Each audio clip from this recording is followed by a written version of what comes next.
Giddalur YCP మాజీ MLA అన్నా రాంబాబుతో పాటు మార్కాపురం మాజీ ఎమ్మెల్యే కుందూరు నాగార్జునరెడ్డిలకి సొంత పార్టీలోనే గట్టు పరిస్థితి ఏర్పడిందట.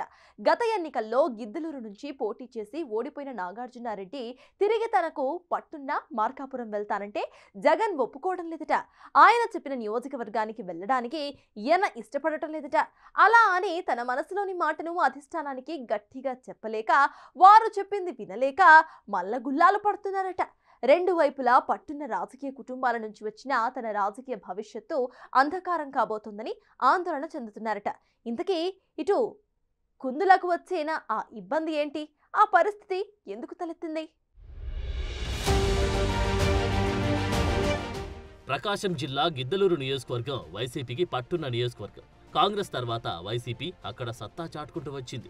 2019 ఎన్నికల్లో వైసీపీకి వచ్చిన మెజార్టీని చూస్తే ఆ పార్టీ ఎంత బలంగా ఉండేదో అర్థమవుతుంది. పులివెందుల్లో మాజీ ముఖ్యమంత్రి జగన్ తర్వాత గిద్దలూరులో అన్నా రాంబాబు రాష్ట్రంలోనే రెండో అత్యధిక మెజార్టీ సాధించిన నేతగా రికార్డులకెక్కారు. కానీ 2024 ఎన్నికల్లో సీన్ రివర్స్ అయింది.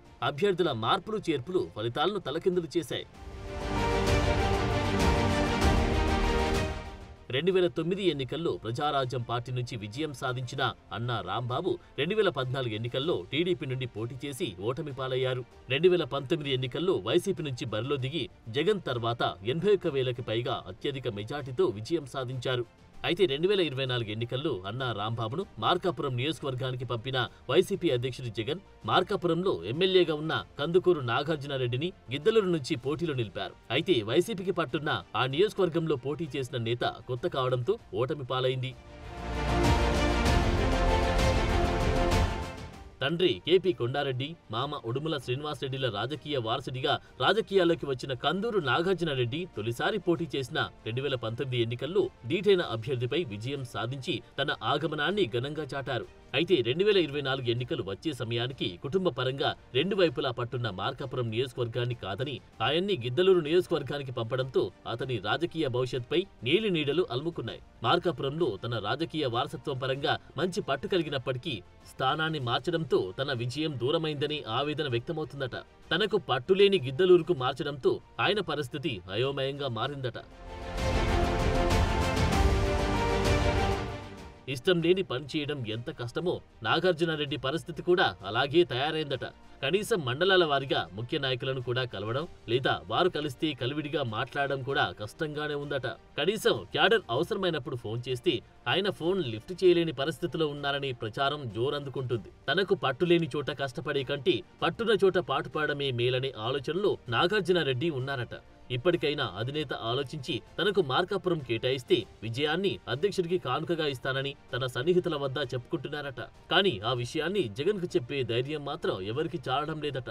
ఇదంతా ఒకెత్తైతే ఆ గిద్దలూరు నియోజకవర్గం కూడా అతనికి దక్కదని ప్రచారం జరుగుతూ ఉండడం గమనించాల్సిన విషయం. గిద్దలూరు నియోజకవర్గం పేరు చెప్పగానే రాజకీయ నేతలకు గుర్తొచ్చే పేరు పిడితల రంగారెడ్డి, ఆయన వారసులు. 3 సార్లు మంత్రిగా పనిచేసిన పిడితల రంగారెడ్డి తర్వాత ఆయన కుటుంబ సభ్యులు కూడా అదే స్థాయిలో రాజకీయాల్లో నిలదొక్కున్నారు. పిడితల కుటుంబం గిద్దలూరు నియోజకవర్గంలో బలమైన రాజకీయ కుటుంబం. నియోజకవర్గం ఏర్పడిన నాటి నుండి 2009 వరకు పిడితల కుటుంబం పోటీలో లేకుండా ఎన్నికలు జరగలేదంటే వారికి స్థానికంగా ఉన్న పలుకుబడి అర్థమవుతుంది. పార్టీ ఏదైనా పిడితల కుటుంబం పోటీ చేయడం పరిపాటిగా ఉండేది.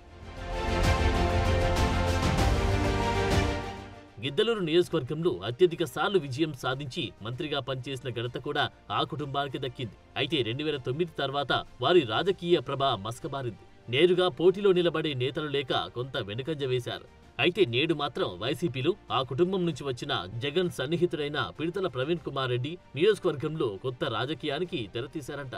వైసీపీ నేతలను కలుపుకుపోవడంలోనూ స్వయంగా వెళ్లి కలవడంలోనూ తనదైన చాతుర్యాన్ని వాడుతూ నలుగురిలో గుర్తింపును తెచ్చుకుంటున్నారట. నియోజకవర్గంలో తన పట్టు చాటుకోవడానికి ఇప్పటి నుంచి కసరత్తు ప్రారంభించారట.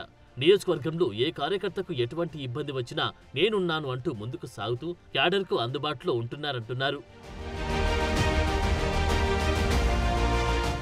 దీంతో ఒక వరలో రెండు కత్తులు ఇమడవు అన్నట్లు అటు ఇష్టం లేని నాగార్జునారెడ్డి, ఇటు పాత వారసత్వాన్ని పొణికిపుచ్చుకొని కలుపుకుపోతున్న ప్రవీణ్ కుమార్ రెడ్డిల మధ్య కోల్డ్ వార్ స్టార్ట్ అయిందట. దీంతో రానున్న రోజుల్లో గిద్దలూరు నియోజకవర్గం ఎవరి చేతుల్లో ఉండబోతుందన్నది వైసీపీ శ్రేణులు ఇప్పటి నుంచి తెగ చర్చించుకుంటున్నాయి. వైసీపీ ఇన్ఛార్జిగా కొనసాగుతున్న నాగార్జునారెడ్డి మొక్కుబడిగా కార్యకర్తలతో కలుస్తూ ఉండగా బలమైన రాజకీయ నేపథ్యమున్న పిడతల ప్రవీణ్ కుమార్ రెడ్డి అందరికీ తలలో నాల్కగా ముందుకు సాగుతూ ఉండడం ఆ పార్టీలో చర్చకు తెరలేపుతుందట. రానున్న ఎన్నికల నాటికి ఎవరు ప్రజాక్షేత్రంలో నిలబడతారు అనే చర్చ ఇప్పటినుంచి ఆ నియోజకవర్గంలో జోరందుకుందట. ఇష్టం లేని నియోజకవర్గం కంటే పట్టున్న నియోజకవర్గమే మేలని ఆలోచనలో నాగార్జునారెడ్డి ఉన్నప్పటికీ మార్కాపురం అతనికి దక్కేనా లేక గిద్దలూరైనా మిగిలేనా అని ఆయన అనుచరులే గుబులు చెందుతున్నారు. మొత్తానికి రెండు వైపులా పట్టున్న రాజకీయ కుటుంబాల నుంచి వచ్చిన నాగార్జునారెడ్డి రాజకీయ భౌతవ్యం అటు మార్కాపురం ఇటు గిద్దలూరుల్లో హాట్ టాపిక్ గా మారింది.